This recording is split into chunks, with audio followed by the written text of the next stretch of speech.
Hey folks, today is Friday, June 1st, 2018. As usual, my name is Jake Baldino, and we gotta talk about video game stuff that is going on this week.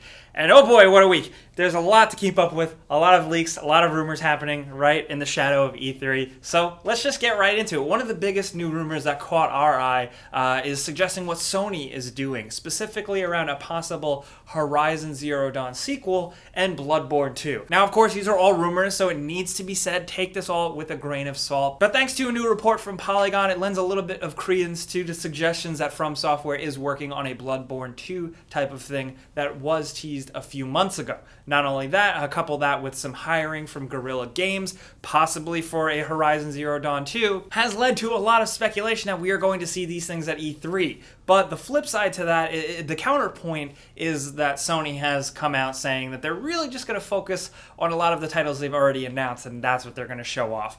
But I always say that, E3 is good for some surprises, at least one or two, so maybe this is what it's going to be. Like I said, though, E3 is right around the corner, so we're playing fast and loose with a lot of this stuff. All we have to go on is a suggestion from this report. That's it. Do I think either of these are going to check out? I think they could both go either way. I don't think we're going to see Horizon Zero Dawn 2 yet, and I don't know about what From Software is working on. Some people think it's Bloodborne, some people think it's Tenchu. Who knows? But moving on, before we go back into rumors, let's talk about PUBG for a second, because PUBG has been in the news lately. I don't know if you've seen the headlines suggesting that PUBG's player count has dropped massively, and it seems like it has. Its player count has essentially been halved since January, thanks to a report from PC Games. And the data suggests that the concurrent players is lower. Things are dropping off, especially with the rise of Fortnite. That's what you can easily attribute it to. Not only that, you can contribute it to a couple of things. First of all, maybe for some, the Battle Royale mode gets old, considering that's really mostly, save for those events here and there, that's really what PUBG just does. Maybe it's drying up for some people. Not only that, but the hardcore community has been frustrated with the lack of proper updates and certain quality of life fixes that people have been expecting, and not everybody is satisfied with the experience. Either way, though, the player count dropping is really sad. I am someone who definitely prefers PUBG over Fortnite. I love PUBG quite a bit. But I think the big takeaway here is also that it's still the most played game on Steam. Over 3 million concurrent players is nothing to scoff at. It's still a gigantic game, but it's interesting to look into data and just see how PUBG's maybe lack of choices or lack of movement going forward and the rise of Fortnite has really affected. I mean, look what Fortnite does. It changes things up quite a bit. It has a lot more events. It has a lot more time things, and maybe they're trying to keep that train going a little better than PUBG is. I don't know. I just wanted to present this to you guys because it is interesting. I linked it in the description below, as well as everything else I talk about this week. So if you are curious to see that data,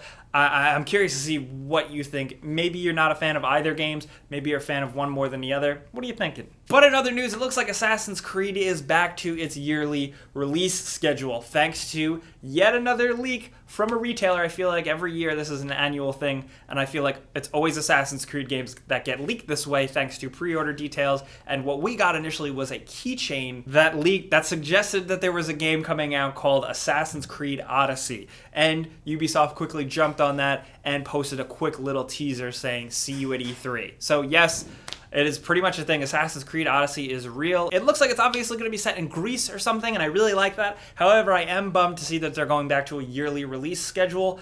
I like that they took a year off. They took time off to really make a new Assassin's Creed game that felt completely new. I'm also kind of bummed to see that they're not moving forward with Bayek from Origins for this game. That's what the report is suggesting for now, but I guess we're gonna have to wait and see at E3. And if I miss anything this week, we try and keep the show separate, but it's worth pointing out that we are doing a live show now every Tuesday, 4 p.m. Eastern. It's gameranx live on twitch.tv/gameranx live. We'll link it in the description below.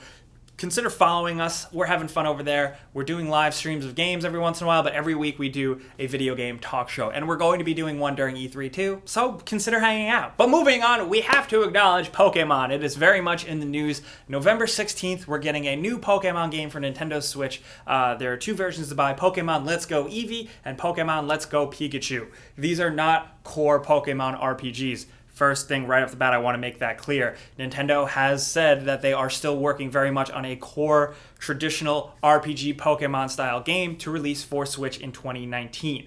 But for now, what we get is this. The graphics look pretty good. It takes place in the Kanto region. It focuses around the traditional 150 Pokemon. I like the visual style. It looks mostly like a straightforward Pokemon game, except for the fact that you only battle other trainers. You don't battle Pokemon out in the wild. Instead, you catch the Pokemon out in the wild with a Pokemon Go style capture system. You have to use motion controls to kind of like, throw the Pokeball at a Pokemon. This seems like this might be a problem for disabled folks who can't use motion controls. Not only that, that's not what I think a lot of us wanted from a Pokemon game. However, I still think this looks good. It looks fun. I like the fact that it's also going to integrate with Pokemon Go. You'll be able to transfer those into this game. This game will also have co-op, and other than the battle system not really being exactly what I wanted, otherwise, it seems mostly like a Pokemon game. I'm going to give it a shot. It looks like fun, but I'm really curious to see how different this other core Pokemon game will be. Is it running on the same engine? Are they just tacking on more RPG elements to it? Or is it going to be a completely different thing?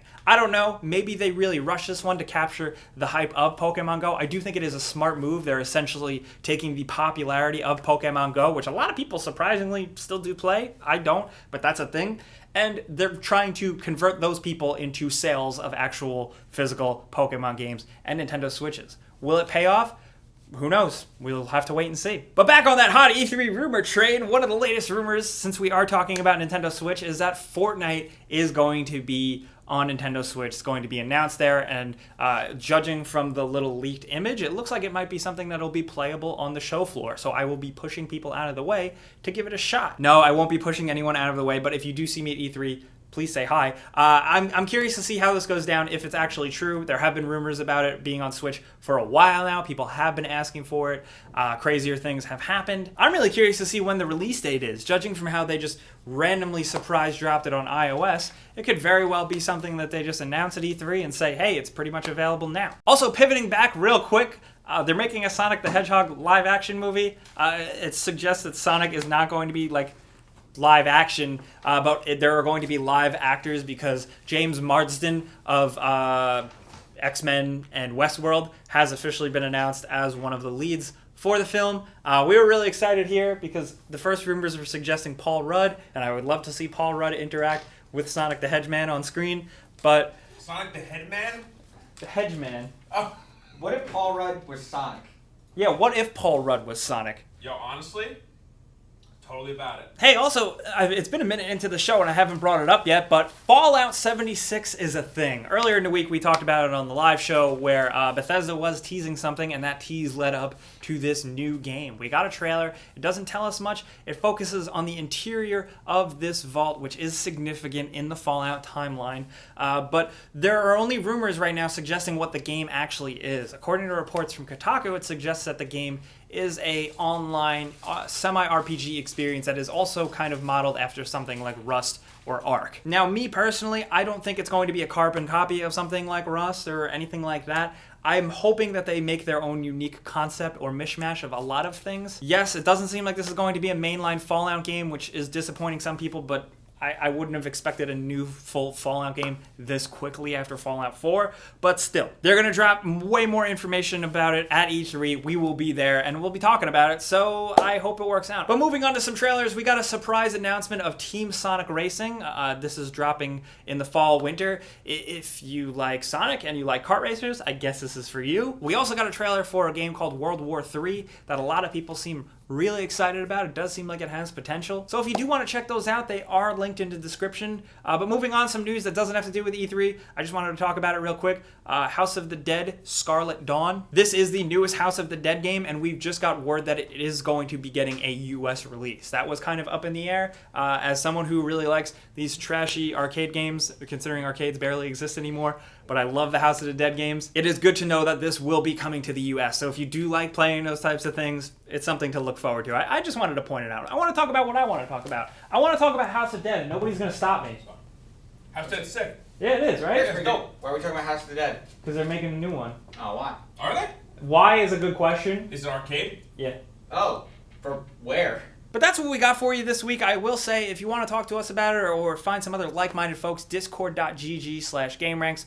That's where people have been going. That's where you can talk to us, leave us suggestions for more videos, and there's a bunch of different channels to talk about different topics. So check it out. It's linked in the description. But now we got to do that console giveaway we do every single week. You know how it goes by now. There's a link down in the description. You click it to sign up. You enter once, then you're entered for good. And then every single week, we go in and randomly choose one person to win a free console of their choice. And this week's winner is going to be this cat right here. Congratulations. Be sure to keep an eye on your inbox and your spam box because Tom's going to be getting in touch with you to figure out how we can send you your free shit. But that's what we got this week. So now we got to talk about all this stuff. The hot E3 rumors. What are you feeling? Do you think it's going to be a Bloodborne 2? Do you think we're going to see a Horizon Zero Dawn? Do you think we're going to see a lot of new stuff from Sony or not? There's other rumors out there that we didn't have time to cover in this video, so if you want to bring it up in the comments, I will be down there talking to you guys, so let's hash it out. Also, how do you feel about PUBG's numbers dropping? It's really a drop in the bucket for a game that is that huge, but I'm curious to see your take on that versus Fortnite. Let's talk about anything down in the comments. I'll be down there talking to you guys. But of course, if you got anything else for me at all, hit me up on Twitter, Facebook, Instagram, at Jake Baldino as well. Not really Facebook, because Facebook is for my grandma to complain. As always, I must say, though, thank you guys for coming around every week and listening to us talk about video game stuff. We're here every Friday. Well, we're pretty much here every day making videos and stuff. But if you enjoyed, clicking the like button does help us out. We really appreciate it. And if you're new, you should consider subscribing because we put out stuff like this all the time. But as always, thanks for watching. We'll see you guys next time. Pizza's on me.